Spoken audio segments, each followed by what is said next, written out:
बिस्मिल्लाहिर्रहमानिर्रहीम। अस्सलाम वालेकुम। प्रोग्राम पॉइंट ऑफ व्यू के साथ मैं हूँ आपकी मेज़बान शहरबानो मुशर्रफ।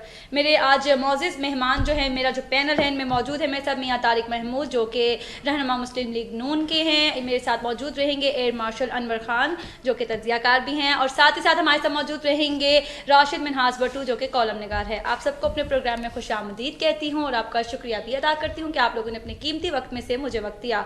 नाज़रीन, आज के जो हम इस प्रोग्राम में पॉइंट ऑफ व्यूज़ जानेंगे, सबसे पहले हम पीडीएम की तहरीक के हवाले से जानेंगे, क्योंकि ना ये आर हुआ ना पार हुआ, ये तो तार हो गया। इसी हवाले से हम अपने मौजूद मेहमानों से जानेंगे। साथ ही साथ कोरोना की जो तीसरी लहर है, ये होलनाक हद तक इसमें इजाफा हो रहा है, केसेस में भी, अमवात में भी। इस हवाले से भी बात करेंगे। महंगाई पर कंट्रोल के जो वज़ीर आज़म के इक़दाम हैं, इस हवाले से बात करेंगे। मसला कश्मीर पर भी हुकूमती इक़दाम के हवाले से, उनकी पॉलिसीज़ के हवाले से बात करेंगे। साथ ही साथ कानून की बालादस्ती के हवाले से बात करेंगे, जिस तरह वज़ीर आज़म इमरान खान साहब ने भी कहा कि जब तक अदलिया साथ नहीं देगी एहतसाब का अमल मुकम्मल नहीं हो सकता। साथ ही साथ हम बात करेंगे IMF की शराइत के हवाले से और स्टेट बैंक ऑफ पाकिस्तान के हवाले से। इसी के साथ हम कब्ज़ा माफियाज और ज़ख़ीरा अंदोज़ी के हवाले से भी जानेंगे, और साथ ही NA-75 डस्का के जो इंतखाबात होने जा रहे हैं, इस हवाले से भी बात करेंगे। और last but not the least, दहशतगर्दी और सिक्योरिटी सूरत हाल पर भी बात करेंगे। सबसे पहले मैं मियाँ तारिक महमूद सर आपसे जानना चाहती हूँ, PDM की तहरीक ये ना आर हुई ना पार हुई बल्कि तार तार होगी। अभी हमने यूसुफ रज़ा गिलानी का भी बयान सुना कि अगर अब ज़रूरत पड़ी तो मैं हुकूमत की आवाज़ भी बनूंगा, जबकि दूसरी जानिब शाहिदा खान अब्बासी कहते हैं कि उन्होंने आप लोगों ने पीपल्स पार्टी को शौकस नोटिस जारी नहीं किया, सिर्फ जवाब उनसे तलब किया। ये सारा मुआजरा क्या है सर? मैं सबसे पहले शुक्रिया आपने ये जो इशू PDM का जी किया। मैं इसमें थोड़ी सी हमेशा ये बात करता आया हूँ कि गवर्नमेंट से तवक्कुआत होती हैं, अपोजिशन से तवक्कुआत नहीं होती जी, क्योंकि गवर्नमेंट के पास मैंडेट होता है, वो करना चाहती है। जी गवर्नमेंट वो अपने मैंडेट में अगर अपोजिशन को तस्लीम कर लेती है, अपोजिशन को उनकी जो जगह और उनकी इज्जत देती है, तो फिर उनसे भी आउटपुट ये होता है कि वो बताते हैं कि आपकी ये खामियां हैं, क्योंकि वो चीज़ें नोट करते हैं, वो असेंबली लेवल के ऊपर भी, बाहर भी। जब वो बताते हैं तो फिर उनमें से जो अच्छी उनकी बातें हैं उनको लिया जाता है, और जो समझें कि ये गलत बातें हैं उनको छोड़ दिया जाता है। अगर इस तरह की सूरत हाल हो, आप देखें कि आपके अपोजिशन लीडर नेशनल असम्बली में मियाँ शहबाज शरीफ जेल में, और यहाँ तक कि बड़ी अजीब सी हरकत हुई कि मियाँ नवाज शरीफ यहाँ जेल में थे, प्राइम मिनिस्टर साहब अमेरिका में गए, तो उधर उन्होंने अपनी स्पीच में अपने मुल्क को, चाहे जब बंदा प्राइम मिनिस्टर बन जाता है वो पूरे मुल्क का होता है, फिर फराख दिली से बात करनी चाहिए। ये बातें करने का कोई तुक नहीं बनता कि मैं जाते ही वहां से AC उतरवा दूंगा, मैं ये नहीं है, मसला आप लोगों का है, आपकी तहरीक में तजाद आया है। मैं थोड़ी सी बात आपको बताता हूँ। देखें, अब बात ये हुई है कि एक सेनेट का इलेक्शन आया, सेनेट के इलेक्शन में मुत्तफिका तौर पर गिलानी साहब को कैंडिडेट बनाया, यूसुफ रज़ा गिलानी वो बन गए, उनको वोट भी मिले, अल्लाह ताला ने उन्हें जीत के। उसके बाद जब चेयरमैन सेनेट का इलेक्शन आया तो चेयरमैन सेनेट के इलेक्शन में जो सूरत हाल आई वो सामने आई। मैं समझता हूँ कि उन्हें जो कुछ उन्होंने आगे किया है, ये मैं एक सियासी वर्कर होने के नाते इतना अरसा हो गया है असम्बली में, मैं उनसे ये तवक्को नहीं कर सकता। मैं अपनी जाती बात करता हूँ। जब किसी बंदे को अल्लाह ताला इज्जत देता है तो फिर इसे सोचना चाहिए कि मैं सबको साथ लेके चलूँ। यही मेरा सवाल प्राइम मिनिस्टर साहब से है। अगर वो मुल्क के प्राइम मिनिस्टर बन के हैं, उन्हें सबको साथ लेके चलना चाहिए। कोई अपोजिशन का काम होता है बातें करना, लेकिन गवर्नमेंट का कोई काम नहीं होता कि अपने तर्जमान मुकर्रर करे, वो हर वक्त उनके सवालों के जवाब के पीछे लगा रहे। ये थोड़ी सी पीछे प्राइम मिनिस्टर साहब ने बात चेंज की है, उन्होंने कहा अब तर्जमानी छोड़ें, अब काम करके दिखाएं। तो ये मैं समझता हूँ उन्होंने अच्छी बात की है, ये करनी चाहिए। अगर करेंगे तो बेहतरी होगी, अगर नहीं करेंगे तो खराबी होगी। अब आप सोचिए, आप कहते हैं PDM ने एक मुतफिका फैसला किया, अगर एक बंदा उसकी वायलेशन करता है, वो इलेक्शन नहीं जीतता, और जीता हुआ इलेक्शन आज भी मैं उसका कहता हूँ कि जो उसके खाने में वोट लगे हुए, मोहरें लगी हुई हैं, वो उसी के वोट बनते हैं। उसको बजाय कंटेस्ट करने के, आगे जाने के, जो उन्हें कोर्ट ने वहां पे डायरेक्शन दी कि आप जाके तहरीक एतमाद पेश करें, तो उन्होंने तहरीक एतमाद पेश करनी थी या अपोजिशन लीडर बन के बैठना था? आप देखिए, मैं अगर गलत काम कर दूं और दूसरे लोग चुप कर जाएं, जो बात उन्होंने बतौर, मैं ये नहीं कहता कि मैं PMLN से ये बात कर रहा हूँ, मैं एक पार्लियामेंटेरियन होने के नाते कर रहा हूँ कि ये काम इस तरह का हमें कम से कम, जो हम पार्लियामेंटेरियन हैं, कल सेनेट का इजलास हुआ जिसमें यूसुफ रजा गिलानी के हामियों को 5 सेनेटर्स को तोहफा कह दिया, इस पे हंगामा राई होगी, आप इस पे क्या कहेंगे फिर? देखें, हमारी जो इस तरह इस वक्त की सूरत हाल है, पार्लियामेंटेरियन को बिल्कुल मोहतात रहना चाहिए, क्योंकि अवाम देख रही होती है, लोग उन्होंने वोट दिए हुए हैं, और एक सेनेट का जो मेंबर है उसको कितने MNA MPs कितने इलेक्ट करते हैं, उन्हें बिल्कुल चाहे कुछ भी हो जाए, अपनी गुफ्तगू, अपना वे ऑफ टॉकिंग, अपनी लेजिस्लेशन का तरीका, असेंबली में अपना किरदार उन्हें बहुत अच्छे तरीके से, मुहज़्ज़ब तरीके से करना चाहिए। ठीक है, मैं बिल्कुल सबके बारे में अनवर खान साहब से भी जानूं सर, आप भी देख रहे हैं PDM की इस तहरीक को, पाकिस्तान की सियासत को, ये जो हलचल मची हुई है, इस्तीफों के दावे थे लेकिन वो किए नहीं गए, पीपल्स पार्टी ने अपना एक स्टैंड लिया। अनवर खान साहब मैं उनसे जान लूं, मुझे थोड़ा सा कंक्लूड कर लेने अभी पहले मुझे उनकी तरफ जाने दें, मैं उनसे जानना चाहती क्योंकि आपका मौक़िफ़ तो नून लीग सरकार ने तो देना ही है, हम तो लेना चाहते हैं आपसे। सर आप बताएं कि PDM की जो ये तहरीक है, इसमें इस्तीफों का जो ये मामला था, उसके बाद लॉन्ग मार्च का, और अभी इन्होंने खुद भी कहा कि तहरीक के अदम एतमाद लाना चाह रहे थे लेकिन वो नहीं लेके आए, और वो अपोजिशन के सेनेट में वो भी सादिक संजरानी के जो अंगेस्ट जो हैं यूसुफ रजा गिलानी है अपोजिशन के। अब तो आप ये सारा मामला कैसे देखते हैं? ये क्या आवाम को बेवकूफ़ बनाने के दहाने पे ही रहते हैं हमेशा की तरह? जी, मेरा ख्याल है ये एक भानमती का कुनबा है जी, 11 पार्टियां हैं जी, जैसे अभी मैंने थोड़ी देर अर्ज किया था कि ये 11 पार्टियां, इनके लीडर्स को भी पता नहीं उनके नाम क्या हैं जी। जब आप एक अलायंस बनाते हैं जी, तो उसमें होता है हिस्सा बकदर जसा, आपकी जितनी सकत है जी, आपको उतना ही उसका रिवॉर्ड मिलना चाहिए जी। हैविंग सेड दैट, जब आप एक हुकूमत के लिए इतना बड़ा बना लेते हैं जी, और उस जो आपने ग्रोह बनाया जी, उसका एक लीडर वो बनाते हैं जो ना नेशनल असेंबली का मेंबर है, ना सेनेट का मेंबर है, और डिफीटेड अपने हल्के से भी नहीं हो सका जी। उसके बाद एक मोहतरमा है, बहुत लाउड हैं, बहुत क्लियर हैं, बहुत ज़्यादा टीवी पर आती हैं जी, वो किसी उसकी मेंबर नहीं है जी। उनका क्लेम टू फेम है she was born in a rich family जी। तो जब वो स्टडी कर रही थी तो 3-4 इंस्टीट्यूशन, 1-2 के तो प्रिंसिपल्स और वाइस चांसलर्स को भी हटा दिया और फिर फाइनली डॉक्टर नहीं बन सकी। हैविंग सेड दैट, अब वो आती हैं पॉलिटिक्स में। आ जाएं, देखिए पॉलिटिक्स आता है, अब मियाँ साहब बैठे हुए, इन्होंने कैसे शुरू किया, कहाँ से शुरू किया, हल्के का बच्चा बच्चा जानता है, ये और बात है जी। इनके भी हल्के का बच्चा बच्चा जानता है जी। मगर एक फ़र्क है, मियाँ साहब हल्के के बच्चे बच्चे को जानते हैं, क्या वो लोग जानते हैं? सियासत में अगर आपने ऊपर जाना है तो आपने नीचे से ऊपर आना है, ऊपर से अगर आपके ऊपर आ जाए तो वो सिलेक्टेड होता है, इलेक्टेड नहीं होता। इनका तो नारा हुकूमत के लिए ये कि वो सिलेक्टेड। मैं तो एक बात कर रहा था, आप सही कह रही हैं जी। अब जिस बंदे ने 22 साल सियासत में स्ट्रगल की, अच्छी बुरी की बात नहीं है जी। उसने किया हो, ठुकराया हो, कुछ लालचें दी गई हो, तरगीबें दी गई हो, सही हो गलत हो, मगर जो आई है, जो पहली अपॉइंटमेंट थी मोहतरमा की, वो थी 100 अरब रुपए का एक फंड था जिसको तालीम के ऊपर उन्होंने खर्च करना था, और ना तजर्बा है, ना सेक्रेटरी, ना कुछ है, और आप ऊपर आके बैठ जाए। ये खाली इनके साथ नहीं है, ये पाकिस्तान में बार बार हुआ है जी। और यही वजह है कि हम में, मीनिंग पाकिस्तान और सिंगापुर, मलेशिया, तुर्की में क्या फ़र्क है जी। उनके लीडरान ऊपर चढ़े हैं मलिक साहब की तरह से, मियाँ साहब की तरह से जी। हमारे लीडर आए हैं, ऊपर से बिठा दिए गए हैं।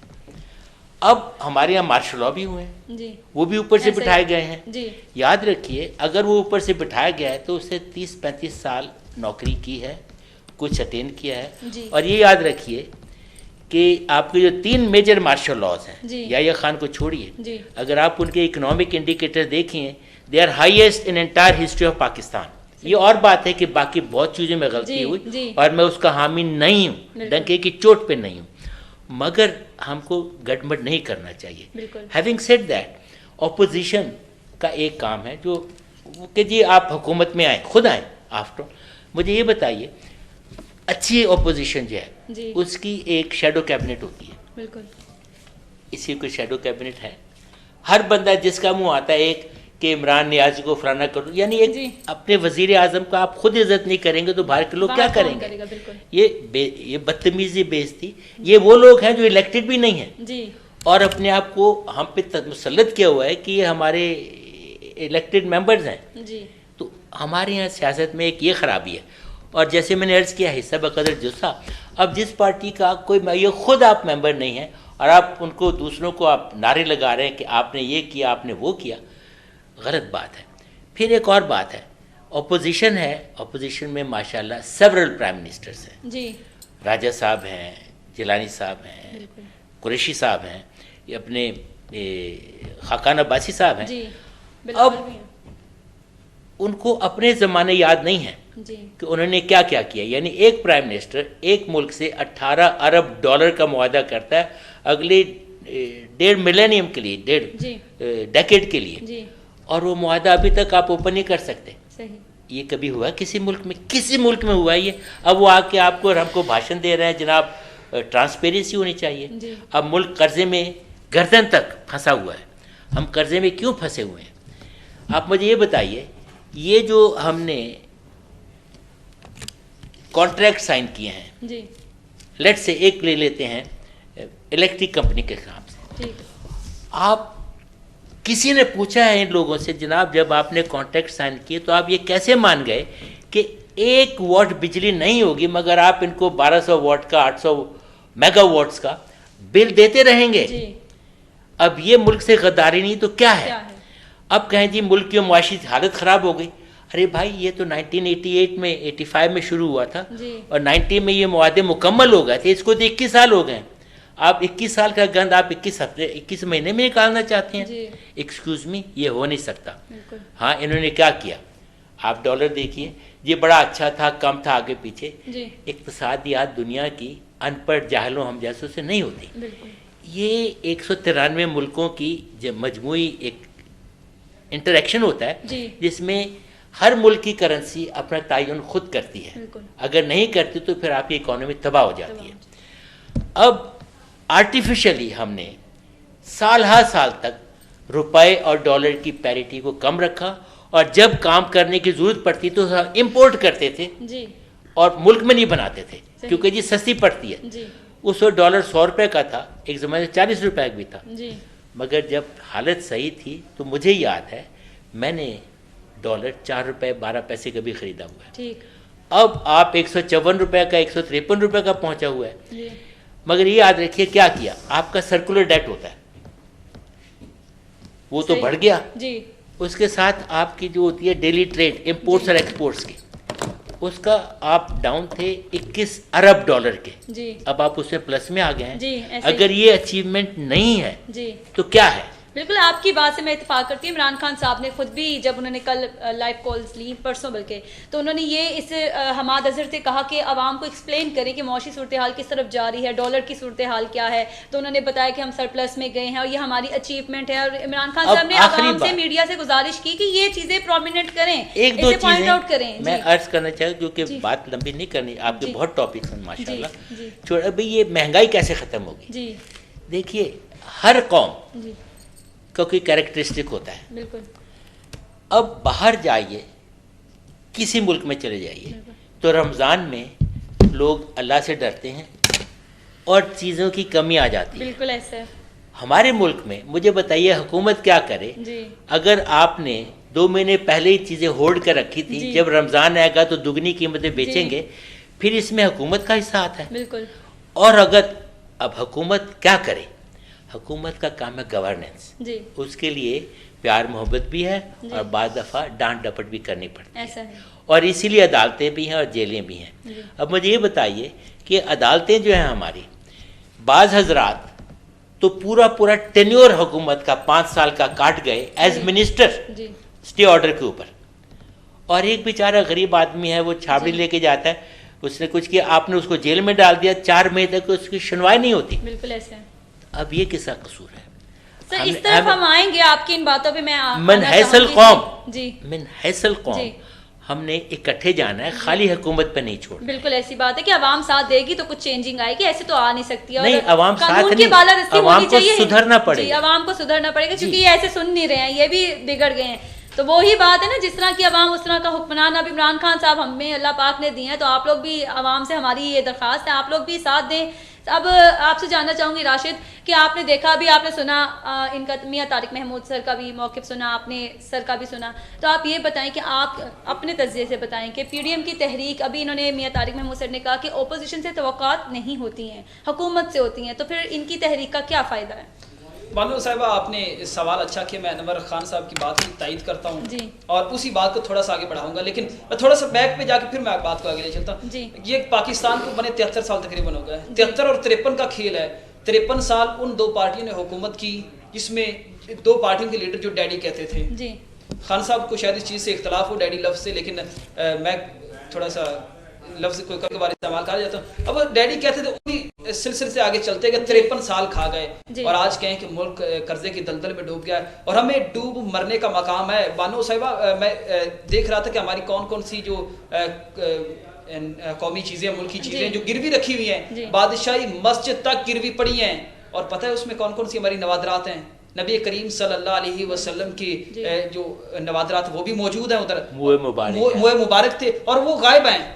और हकीकत, मैं आज इस चीज़ का इंकिशाफ कर रहा हूँ, ये हकीकत पर मबनी है कि वो गायब है वहाँ से, वो हमने गिरवी रखी हुई हैं और सारा किस चीज़ का मुफाद का खेल चल रहा है। अब जो कल घसीटने वाले थे आज गले लगाने वाले, पेट फाड़ने वाले, सारा मुफाद का खेल। कहीं कुर्सी का खेल है, कहीं नकम्मापन है, कहीं नाहिली है, कहीं नखेदपन है, हुकूमत नकम्मी, ऑपोजिशन उससे नकम्मी। क्या करें, क्या करें? अब जाएं किस तरफ जाएं? तो अब मिसालें हम देते हैं बैरून मुमालिक की, फलां मुल्क में ये हो गया, फलां का लीडर ये है, फलां का लीडर ये। मैं देख रहा था बरतानिया के लीडर की एक वीडियो, वो खुद अपना भेस बदल के एक ग्रोसरी स्टोर से अपने घर के लिए सौदा सल्फ ले रहे, साइकिल पर गया है, बाहर साइकिल को लॉक मार के आया है, ग्रोसरी स्टोर से उसने सामान खरीदा है भेस बदल कर, लेकिन किसी ने उसे पहचान लिया। नहीं, भेस नहीं बदला, उससे घर के पास है और किसी ने उसकी वीडियो ली। जी बिल्कुल सही, अब बिल्कुल सही कह रहे हैं, लेकिन उसने अपने कोट शोट पहना हुआ था, क्या लोग पहचाने? बहुत अच्छी है, बिल्कुल। अब उन ममालिक के हम एग्जांपल कोट करें कि हमारी मैशत कहाँ गई?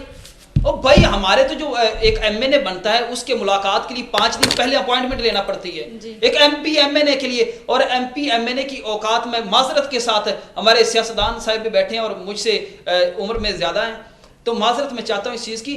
एक हमारे MP और MNA की हैसियत यह है कि वो SHO लगवाने के लिए फख्र महसूस करता है और सारी तगो तो इसके लिए कि वो थाने को कैप्चर करे, बस, इसके अलावा कुछ नहीं है। और हमारे थाने उन्होंने प्राइवेट सेल बनाए हुए हैं। और जहां तक आपके सवाल का ताल्लुक है PDM का, हुकूमत कहाँ खड़ी है और उसके मुकाबले में PDM वही खड़ी होनी है ना। मुफाद परस्त जो कल घसीटने वाले थे, जिनके जलसे में वो तस्वीरें फेंकने वाले थे, आज वो इकट्ठे हुए। तो जब इकट्ठे होते तो मैं तो ये उस दिन से कह रहा था कि ये इकट्ठे हुए ना, किस वक्त भी ये धड़ाधूस हो सकते एक दूसरे के साथ। जी अब बात कर रही है, अब सेनेट में अपोजिशन लीडर वो बना, नून लीग ने साइड पर हो गई, फौरी साइड। उन्हें पता चल गया ना कि क्या होने वाला है। नून लीग मरियम नवाज ये चाहती थी कि चाचू को काट कर साइड पे करें और खुद आगे आए, फ्रंट फुट पर खेलें, लेकिन चाचू की भी कोई सियासत है। चाचू खामोश क्यों है अभी तक? चाचू के बेटे के साथ बिलावल क्यों राबिता करना चाहते हैं? जी सवालात तो उठते हैं। बिल्कुल। अब मरियम खामोश क्यों हो गई इतने दिनों से? और खामोशी भी के पीछे भी तो कुछ है। और आप ही की बात को मैं आगे बढ़ाऊंगा कि आप ही सवाल कर रही थी कि मरियम के बाहर जाने के चांस हैं या नहीं, वो खामोश क्यों है? फिर किसी भी वक्त किसी भी लम्हे वो बाहर उड़ान भर सकती है वालिद की तरह, जिस तरह प्लेटलेट्स अभी तो यही आ रही है, यही जराये के मुताबिक न्यूज़ आ रही है कि उनकी तबीयत नासाज है। अभी ये पता नहीं चला उन्हें कोरोना है कि नहीं, क्योंकि उनके गले में पेन है। अभी हम इन बातों की तरफ तो आ नहीं सकते, क्योंकि मरियम साहिबा का खुद का बयान है कि कुछ भी कर लो मरियम नहीं आएगी, मरियम बाहर नहीं जाएगी। मैडम साहिबा, मैं इसी बात की आपकी तायद करता हूँ कि बाहर नहीं जाएगी, बिल्कुल नहीं जाएगी। जिस तरह वालिद साहब ने कहा था कि मैं बाहर नहीं जाऊंगा, पहले डटे रहे, सिर्फ अंदर खाते पैगाम भिजवाते रहे, चाहे हुकूमत की तरफ से इनकार मिलता है तो फिर मीडिया पे आके कहते हैं कि हम बाहर नहीं जाने वाले, हुकूमत हमें फोर्स कर रही है। जब उन्हें पता लगता है कि हमारा मैं मियां तारिक महमूद सर से भी जान लेती हूँ कि सर अभी आपने इनकी सुनी गुफ्तगू, इन्होंने कहा कि मरियम नवाज साहिबा भी बिल आखिर बाहर भागने में कामयाब हो जाएंगी, या वो जाएंगी, वो डट के यहाँ मुकाबला नहीं करेंगी। दूसरी जानिब हम ये भी देख रहे हैं, ज़राए के मुताबिक ये भी न्यूज़ आई है कि शहबाज शरीफ ने मौलाना साहब की खैरियत भी दरियाफ्त की है। तो आप ये बताएं कि अगर पीपल्स पार्टी से आप लोगों के ताल्लुकात नहीं बेहतर होते, या आप लोगों की जो तहरीक है ये अब क्योंकि तार तो हो चुकी है, क्या आप लोग ये समझते हैं कि ये सारे मामलात आप लोग फिर से एक साथ मिलकर हल कर पाएंगे और अपना एक मौक़िफ़ जो आप PDM की तहरीक में दे रहे हैं कि इस्तीफ़े देने हैं और इमरान खान साहब को उनकी कुर्सी से उतार के बाद यानी उतार देना है उन्हें, और आप लोग चाहते हैं कि महंगाई कंट्रोल वगैरह वगैरह, तो आप बताएं कि क्या आपकी इस मौक़िफ़ की आप लोग तायीद कर सकेंगे? सबसे पहले तो भट्टू साहब ने जो कुछ किया जी, वो एक जोशीले वर्कर हैं PTI के, उन्होंने अपना किस्सा बयान किया और मैं नहीं समझता कि MP MNA के बारे में ऐसी गुफ्तगू उन्हें करनी चाहिए। टीवी के ऊपर बैठ के एक तज्जिया नगार या इस तरह का लक़ब आप उन्हें दें। जी जी। सवाल ये पैदा होता है कि यहाँ ये कहा जाता है कि इतना अरसा मियाँ नवाज शरीफ, मैं आपको बताता हूँ, नवाज शरीफ बतौर प्राइम मिनिस्टर पहले 90 से 93 तक, ये साल गिने जो 20 साल ये कह रहे हैं, मैं इनका ज़रा सा बराबर करूँ। फिर 1993 से 1996 तक बेनज़ीर आ गई, फिर 1997 से 1999 तक नवाज शरीफ रहे, ये 2-2 साल कर लें। उसके बाद 2008 से 2013 तक 5 साल, और 2013 से अब 2018 तक, ये 40 साल बनते हैं, ये 50 साल बनते हैं। इसी तरह बेनज़ीर किया है। जमहूरियत को इतना टाइम नहीं मिला। मैं एक बात यहाँ पे एक सियासतदान होने के नाते ये ज़रूर करूँगा कि मुल्क में जमहूरियत मुस्तहकम होती, जमहूरियत को पूरा मौका मिलता, तो शायद जो गंदे लोग हैं जिनको ये यहाँ पे के कहा जाता है कि करप्ट हैं, लोग खुद ब खुद उनका एहतसाब करते बजाय कोई और होता, और आज मुल्क में ये सूरत हाल पैदा ना होती। ये बड़ी वाजिया बात है। इसके बाद मैं आपको ये बताता हूँ कि जो अपोजिशन की बात की जाती है, अपोजिशन हर पार्टी का अपना अपना मंशूर है। PMLN का अपना मंशूर है, पीपल्स पार्टी का अपना मंशूर है। हम कोई एक दूसरे का मंशूर नहीं अपनाने आए, हर जमात ने अपने मंशूर के वोट लेने हैं। ये हुकूमत के ख़िलाफ़ जो इताअत बना है, इसलिए बना है कि हुकूमत की कारकर्दगी सिफर है। मैं आपसे और इनसे ये सवाल करता हूँ कि एक काम मुझे बता दें, एक डिपार्टमेंट बना दें, बता दें जो तरक्की कर रहा है, एक प्रोजेक्ट। हमें तो ये बुरा कहते हैं, गलत है, हम सारी बातें इनकी मान लें, वो कहते हैं जी चोर है, ये भी कर ले, लेकिन कोई कारकर्दगी है? सवाल पैदा होता है। काम नहीं, मेरी बात है, बादशाह टाइम कि रावी का मंसूबा वो लेके आ रहे थे लाहौर को बचा सके, वो चाहते मईशत स्टेबल हो, और अभी हमने बताया कि सरप्लस में हम चले गए हैं मईशत। मैं आपको सिर्फ ये कहता हूँ कि आपका जैसे इमरान खान साहब कुछ कर नहीं रही है। नहीं, आप भी बड़ी माशाल्लाह आपने अच्छी बातें की, बड़े जोश से की हैं। मैं ये कह रही हूँ कि सिर्फ मेरे सिर्फ सिफर से नीचे कुछ तो काम। मैं आपको कहता हूँ आज ग्रोथ रेट क्या है, देखिए वो 5.9। मुआशियत क्या होती है? आपने मुआशियत पढ़ी है? फिर मैं आपसे पूछूंगा वो बात। मुझे से ये बताएं, जब ग्रोथ रेट 0 से नीचे चला जाए, वो क्या था जब हम हमसे हुकूमत ली गई है? गर्दिशी करके क्या है? यही कहते हैं कि जब हम सिर्फ आप लोगों ने कुछ नहीं छोड़ा। देखें, मेरी बात सुने, आप ग्रोथ रेट की बात कर रहे हैं, जब मैं कहता हूँ ये 60 सालों में, आराम से बैठो भाई, 60 सालों में आपने जो टोटल कर्जे लिए हैं वो 2300 थे। जब इमरान खान साहब ने 18 माह में 19,480 ये गुजर चुके हैं। जितना कर्जा सारी हुकूमतों ने लिया, इतना ये ले चुके हैं। जरा फिगर देखें। इस आप लोग हमारी बातें सुन रहे हैं, मैं आपको ये बताता हूँ, ये सारे मंसूबे आपको बताएंगे। आज देखें, जब 2013 में हम आए, यहाँ बिजली थी, लोड शेडिंग किसने कितनी स्पीड से खत्म की? हुकूमत ही आप करते हैं। आप देखें, आज इनकी हुकूमत है, इनसे महंगाई खत्म हो रही है। इनसे देखें, मेरी बात सुने, हमने तो ये किया था, मैं आपकी बातें सबकी गौर से सुनता रहे, सुने आप जरा। आप देखें कि लोड शेडिंग खत्म किया हमने, इस मुल्क में मोटरवे हमने बनाए, ठीक हो गया। हर अस्पताल में मेडिसिन हमने फ्री दी, लोग लेते रहे, सब्सिडी लेनी थी। उसके बाद 5 रुपए की रोटी मिलती थी, मिलती थी कि नहीं मिलती थी? तंदूरों के ऊपर मिलती थी। मैं आपके सिर्फ ये कहता हूँ, ये सारे मिल के आज देखें, आज कौन सी जगह है जहाँ रिश्वत के बगैर काम हो रहे हैं? तो वो तो आप लोगों के दौरे वक्त में भी था। बिल्कुल नहीं, बिल्कुल नहीं। आज मेरी बात सुने, जो आप लोगों पे बने हुए हैं ना, मेरी बात सुने, किसने केसेस आप लोगों पे डाले? इमरान खान साहब की हुकूमत में नहीं आए, ये उन्होंने भी बताया। नहीं, मेरी बात सुन ले। अब जो इमरान, हाँ, सिर्फ मुझे सिर्फ ये बता दें कि आज वजीर कितने हैं? ये कैबिनेट का वादा किया था उनके देखिए, 60 वजीर हो गए। आप लोगों के दौरे वक्त में एक ही चलता था, जिस तरह मैं कहता हूँ हमें इस तरह नहीं, मैं उनका नाम भूल गई, क्या नाम था बानो, इस तरह नहीं, मैं आपके वक्त में मैं सिर्फ आपसे इसहाक डार साहब, उन्होंने क्या किया? इसहाक डार को मेरी बात सुने, जो आप लोगों के साथ ऑपोजिशन वो आ जाएगा अपोजिशन में, यहाँ इंसाफ होगा तो आएंगे सारे। कैसे आएंगे? जब देखे नहीं कोई उठा के बीबीसी के सामने रखे उन्हें जी, तब वो शायद अपना बता दे। अब बात ये है कि मेरी बात ये है कि सबसे पहले तो मैं सबकी बातें गौर से सुनी। जी जी। अब मैं सिर्फ आपके सामने, इनके सामने एक सवाल करता हूँ। आज दवाइयाँ मिल रही हैं, आज गरीब आदमी, अभी मैं घर से निकला हूँ, एक घर से फ़ोन आया, कहती मैं 2 लाख रुपया प्राइवेट अस्पताल में खर्च कर चुकी हूँ, मैं मेरे आंसू बाहर आ गए हैं, मेरी बहन को कोरोना है, मैं किधर लेके जाऊँ? मैं MS को DHQ में फ़ोन कर रहा हूँ, वहाँ कितने बेड हैं, कितने बंदे पड़े हुए हैं। इसकी एग्जांपल में आप जब एग्जांपल समझ रहे हैं, आपसे रेलेवेंट बात देखिए मेरी बात सुने, हमने कोरोना वैक्सीन के हवाले से आप लोगों ने हुकूमत को शिकस्त दी है कि मुफ्त वैक्सीन लगाओ, इससे बड़ा आप क्या चाहते हैं? आप बताइए। ये देखें, अभी देखें वैक्सीन उन्होंने घर से देनी है, आप लोगों ने करवाया नहीं ये काम देखें मेरी आपको मैं आपको सिर्फ ये बताता हूँ, जो वैक्सीन आई है वो पैसों से आई है, वैक्सीन हमारी मदद हुई है, चाइना ने की है, वो फ्री वैक्सीन मदद करते हैं तो ठीक है ना। ये तो मैं सिर्फ आपसे ये पूछता हूँ, CPAC चल रहा है जी, चल रहा है? इमरान खान साहब ने क्या बहुत अच्छे, इमरान खान ने क्या चलाना है? उन्होंने मेरे देखे जो चाइनीज ने जाके वो मुआहदा ईरान के साथ किया है, और क्या बातें हुई हैं वहाँ। वो कहते हैं कि पाकिस्तान में एक टेलीफोन आने के बाद काम ठप हो जाते हैं। इसने तो बिल्कुल, इमरान खान ने, ये इतना कमजोर, तारीख का कमजोर तरीन प्राइम मिनिस्टर है, ठीक है। इससे पहले इतना कमजोर ना कोई आमर आया और ना कोई और आया। ये मेरी बात नोट कर ले। और आप कहेंगे, अगर ये कहते हैं ना जल्दी करें, मैं कहता हूं PDM को कोई जल्दी नहीं, ठीक है। हम इसे बिल्कुल मजलूम करके नहीं निकालेंगे, लोग इसके पीछे इस तरह लगेंगे। आज तो अपोजिशन को आप पूछते हैं, हर घर से आवाजें आ रही हैं कि इमरान हाँ खुदा के लिए जान छोड़ दो।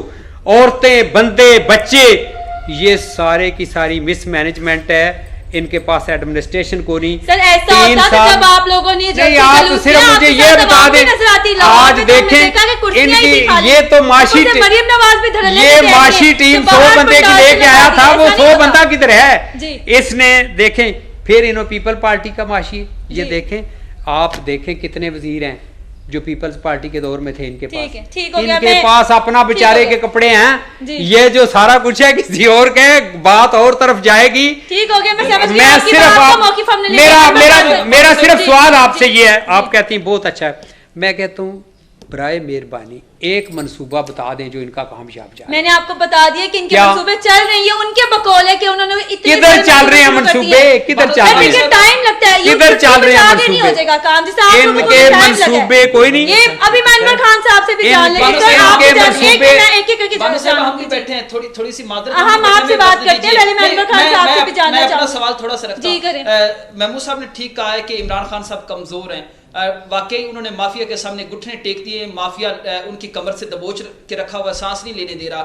लेकिन अपोजिशन की भी चीखें कुछ बता रही हैं कि इमरान खान के अंदर कुछ है। ये बात तो लहदा हो जाएगी ना। देखिए हम नहीं जानते, एहतसाब का अमल जो है अदालतों में जा रहा है, आप लोग सबूत दें, आप लोग क्लीन चिट लें और जाएं, हमें से लेना देना नहीं, हमें हमारे पैसे वापस करें जिसने करप्शन की है। अभी मैं आपकी तरफ आऊंगी, मुझे पहले अनवर खान साहब से जानने दें। सर अभी आपने इनका मौकिफ सुना, मियां तारिक महमूद सर का, इन्होंने कहा कि इमरान खान साहब जो है वो नहायत ही कमजोर वज़ीर आज़म है, ना इससे बड़ा कोई आमिर कमजोर आया होगा, ना ही पहले कोई आया था। अब आप ये देखें कि हमने अभी अपने ताल्लुकात पे बात कर लेते, सियासी ताल्लुकात पे, इमरान खान साहब इन्हें NRO नहीं दे रहे, और कौन मांग रहा है उनसे?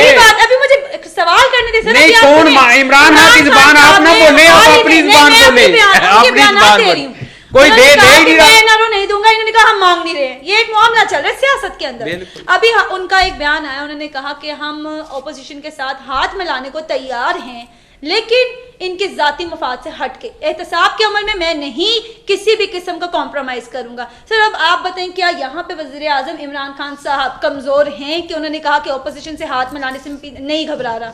आप बताएं। शुक्रिया जी। कुफ्र टूटा खुदा खुदा करके कुछ बात तो जी सर। अच्छा देखिए, बात थी अभी कि जनाब हॉस्पिटल बनाए गए, दवाइयाँ दी गई, तो ये कैसे हुआ कि अगर इनको ज़ुकाम भी होता था तो अपना इलाज कराने बाहर जाते थे, ऐसा ही है, और यहाँ कुछ नहीं किया। बिल्कुल। खाली यही नहीं, अपना इलाज बाहर कराने गए तो जहाज़ भी रख लिया। जी। आपको पता है उन 40 दिनों का खर्चा 30 to 40 मिलियन स्टर्लिंग है, जी, डॉलर्स नहीं, जी, वो कोई समथिंग लाइक 40 मिलियन जी डॉलर्स बन जाए, ये अरबों में बन जाता है, सिर्फ इसलिए कि आना थी। जी। अब बात करते हैं कि जी ये वैक्सीन आई, घर से आई, लेके आए, मगर ये वही लोग हैं जो कहते हैं इमरान खान को ज़मीन दी तो जनाब किसने दी? जी। कितने धड़ल्ले की चोट पे कहते हैं, ये मैं बात कर रहा हूँ हॉस्पिटल की, किसी ने जेब से दी थी, और वो किस वजह दी? वो तो ग्रेट पब्लिक, मैं इसकी है उसकी अच्छाई नहीं कर रहा। जी। फिर कहते हैं जनाब के हमारे दरमियान ये बड़े पावरफुल वज़ीर आज़म हैं। जी। मैं पाकिस्तान की उस वक्त क्या पोजीशन थी जब ओबामा के सामने बैठे हुए थे, उसने कि देख रहे हैं इनके तरफ, जेब से पर्ची निकाल के तो कहते हैं आपके लिए कीमा और आलू पराठे समथिंग पाकिस्तान इंतज़ार कर रहा है। जी। ये वज़ीर आज़म की वाइट हाउस में ग्लोबल मीडिया के ऊपर बात करने की उसकी इंटेलेक्चुअल स्ट्रेंथ है। प्राइम मिनिस्टर ऑफ पाकिस्तान, दुश्मन लोग सामने आए कि आपके हमारे दरमियान तो एक लकीर है जी, वही आप भगवान और हमारा रब उसको पूछते हैं, एक्सक्यूज़ मी, हमें इस किस्म की चीज़ों में नहीं आना चाहिए। बात खुलेगी तो बहुत दूर चलेगी, मैं चाहता हूँ ऐसी बातें ना हो, और ये हमारे लिए अच्छा नहीं है। फिर बात ये होती है कि जी अपोजिशन को तस्लीम करें, ऑफ कोर्स तस्लीम करें, मगर ये कैसा अपोजिशन है कि प्राइम मिनिस्टर को तस्लीम नहीं करता। वो कहते हैं हमारा एक ही ऑब्जेक्टिव है कि इसको हटाना है। अरे भाई, हटाने का बेहतरीन तरीका किसी जमहूरियत में है, और आप जमहूरियत के अलमबरदार हैं, वो है वोट। बिल्कुल, वोट की पार है। आप कहते हैं जी वोट गलत हो गया, बिल्कुल मैंडेट हमारे हो गया, यही कहते हैं। बिल्कुल। अच्छा देखिए, अगर तो मैं जीत गया जी तो वोट बेहतरीन था, अगर मैं हार गया तो इलेक्शन वर स्टोलन। ये वही हिसाब किताब है। आप क्रिकेट खेल रहे हैं, अपना एम्पायर रखने के आदी है ना, न्यूट्रल एम्पायर आया, आप गेंद खेली, नहीं खेली गई तो उसने आउट कर दिया, आप कहते हैं एम्पायर खराब था जी। अच्छा, हर बंदा कहता है अपोजिशन का कि सिलेक्टेड है, हर एक के मुंह में घुघनी आ जाते हैं कि सिलेक्टेड का नाम लो और मेरे को फौज ने रखा है। अगर फौज ने रखा होता तो आप में हिम्मत होती, कहते फिर आपको दायत में लेके जाएंगे। इन्होंने अपनी जल्दी जुलूसों में ना एस्टैब्लिशमेंट को टारगेट भी किया, इन्होंने बहुत ज्यादा, नवाज शरीफ साहब ने भी बहुत किया है, और ये मुल्क के मफाद में तो नहीं था, नहीं है, बिल्कुल नहीं। अब अगर आपने कहा है सिलेक्टेड किया, तो सिलेक्ट किसने किया जी? मुझे ये बताइए, सिलेक्टर किसने किया? बिल्कुल सिलेक्टर कौन है बताएं। अब मुझे ये बताइए, इमरान खान ने 22 साल अगर उसने जो किया, अच्छा बुरा, आई एम नॉट इंटरेस्टेड, किसने सिलेक्ट किया? मुझे ये बताइए, मियाँ साहब डे वन से कैसे सियासत में आ गए थे जी? दूसरी पार्टी पे आ जाइए, जुल्फ़िकार अली भुट्टो साहब, बड़ा नाम है सियासत में, डैडी की बात की थी, किसी ने कहा थी मत कहें, उनको किसने सेलेक्ट किया था? ये पाकिस्तान की तारीख के वो अबवाब हैं जहाँ हमें सियासतदान के बजाय तारीखदान होकर के देखना पड़ेगा, और इसको गहरी नज़र से देखना पड़ेगा। हम मिन हैसल कौम किसके वफादार हैं? आइन की बात करते हैं, कौन सा आइन? 56 का आइन, अयूब खान का आइन, भुट्टो का आइन, 18th अमेंडमेंट वाला आइन, ज़ियाउल हक का आइन। उसमें हमने वो चीज़ें की हैं, और उसमें हम फ़ख्र के साथ खड़ा होकर कह नहीं सकते कि यस जी ये मेरा आइन है जी। और आइन हम चेंज करते हैं जी, इसको 3 दफ़ा वज़ीर आज़म दे दें, उसके NRO हो जाए, 8000 बंदे माफ़ हो जाएं। एक एग्जाम्पल देता हूँ मैं माफ़ करने की। PIA हमेशा ये दुनिया की बेहतरीन एयरलाइंस में से थी, बिल्कुल। इसमें 9-10 हज़ार बंदे भर्ती किए गए। एक साहब आए, परवेज़ मुशर्रफ जी, उन्होंने कहा जी ये तो नाहल थे, कोई काम नहीं किया, इनको घर भेज दो। घर भेज दिया। PIA चलती रही, नुकसान में भी नहीं गई। जब वो पार्टी हुकूमत में आई, जरदारी साहब की बात कर रहा हूँ जी, सबसे पहले कामों में से एक ये था कि तमाम के तमाम 10,000 बंदे आप रिहेबिलिटेट कर दें, उनको 10 साल की तनख्वाहें दें, जिनके प्रमोशन ड्यू थे उनको प्रमोट भी करें। वो एक टीका लगा था 38 अरब रुपए का। PIA आज तक नहीं रिकवर हुई। कहते हैं जी इनसे तो PIA नहीं चल रही। एक्सक्यूज़ मी, इसी तरह की चीज़ें हैं। आप बात करते हैं महंगाई की, आप बात करते हैं बैंकिंग की, आप बात करते हैं गवर्नेंस की। आप बात करते हैं अदालतों की, जी, अगर ऐसे ही। इस तरह की मिसालें देनी शुरू कर जी। दें तो फिर आधा केस तो आपको मुझको अदालतों में भुगतना पड़ेगा। आप बिल्कुल फराने ऐसे। की कर रहे हैं। आइडिया किसी की दिल आज़ारी नहीं है, हमें अपनी तारीख पढ़नी चाहिए, अपनी गलतियों से सबक सीखना चाहिए। जी। अब मिन हैसल कौम, अगर हम पाकिस्तान में रमज़ान आता है और अवाम उसको बढ़ा देती है तो हुकूमत क्या करे? जी। मुझे बताइए, क्या ये पीपल्स पार्टी के दौर जी, में नहीं हुआ? जी। नून के दौर में नहीं हुआ? जी। मार्शल लॉ में हुआ? कम हुआ, जी। मगर हुआ। अब जो हुआ है, आपने इसको कौन सी जादू की छड़ी दी है? जी। आप कहते हैं ये सिलेक्टेड है, ये तो हमने इसको हटाना है। इनका कॉमन सिंगल पॉइंट एजेंडा क्या है? हुकूमत बदलो। पीडीएम का आप मुझे बताया क्या एजेंडा है? बिल्कुल, ये अब खुद भी बताएं ना, आप बताएं सर, आप लोग क्या चाहते हैं? इसके अलावा देखिए, मैं क्या एजेंडा आपको है? मैं सिर्फ ये आप जी। एयर अगर आप मार्शल अवामी साहब से मैं ये मफाद में- पूछना जी, चाहता जी, हूँ, पूछ लें सर, बिल्कुल। उन्होंने जो बात की है जी, जी, सारी सर, बातें प्लीज। एक तरफ जी कि एनआरओ किसने दिया? जी मुशर्रफ ने सर, मुशर्रफ ने दिया था। अब एक देखने सूट वाली उतार बात दिया, यह क्या सूट प्रॉब्लम दिया। था, ये या बनानी नहीं जी, चाहिए जी, थी। सर, प्लीज, सर, प्लीज, अब वो एक तो करके, एक आप करके। देखें, मेरी बात सुने, जी, दूसरी आज पार्टी ने गले में मेरी मिल बात सुने एक मिनट जी, बट्टू जी। साहब, जी जी सर।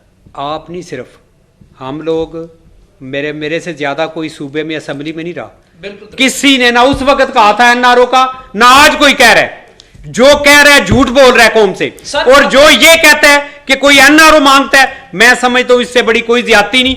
जिसको उस वक्त भी जिसने दिया है उसको पता हो, जिसने करप्ट लोगों की मदद की है उससे बेगैरत कोई नहीं हो सकता। तारिक साहब मैं सिर्फ आप नहीं, मेरी आप सुने, बात थोड़े सुने, इस्तेमाल बात अच्छे सुने, वाले कर रहे अब हैं। बात सिर्फ तो ये है, सामने मेरी भी- बात सुने। अब सवाल ये पैदा होता है कि अगर ये लोग इस तरह के, जिसने भी गलत किया है हम जी। उसको गलत कहेंगे, जिसने सही किया है हम उसे सही करेंगे। ठीक है। आज सूरत हाल ये है कि मुल्क में लॉ एंड ऑर्डर की सूरत हाल खराब है, ठीक है, मुल्क में महंगाई बहुत ज्यादा है, ठीक हो गया।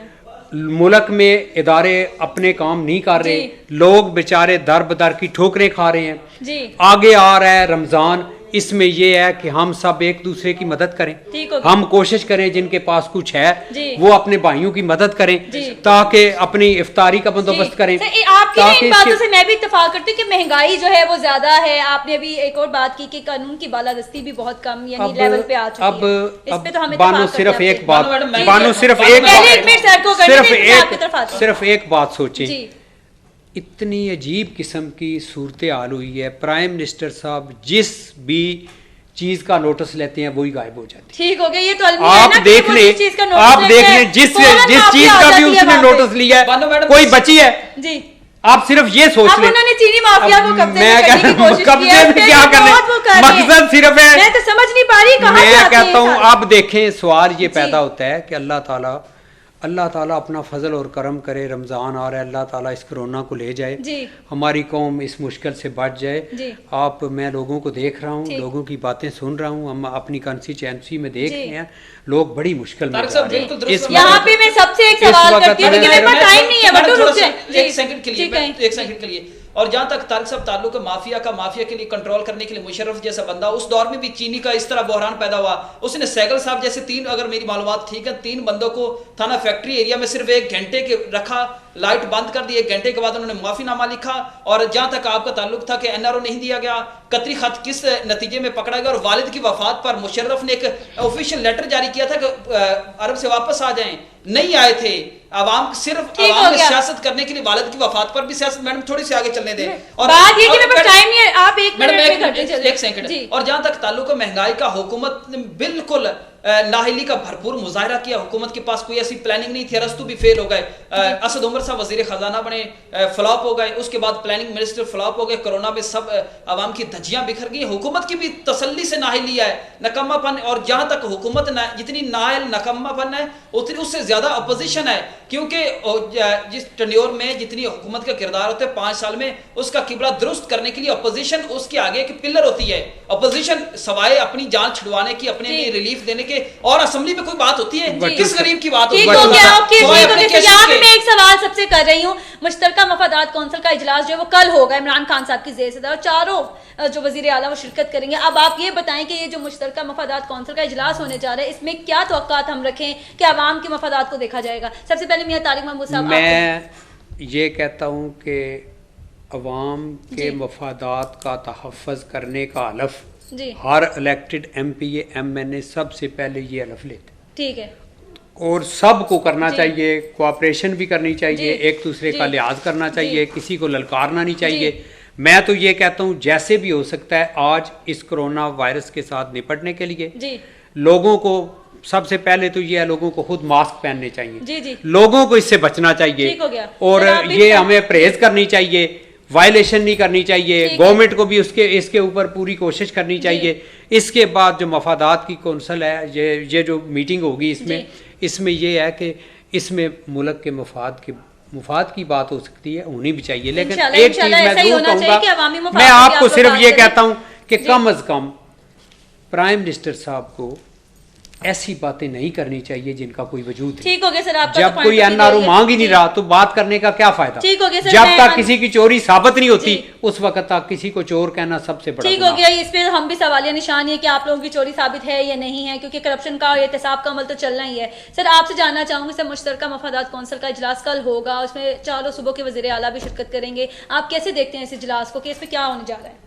ये गोल्डन अपॉर्चुनिटी है कि हम एक मुट्ठी की तरह तमाम उंगलियां माशाल्लाह 4 सूबे और गिलगित-बल्तिस्तान परफेक्ट मुक्का बन जाता है, हम उसमें अपनी मजबूती दिखाएं।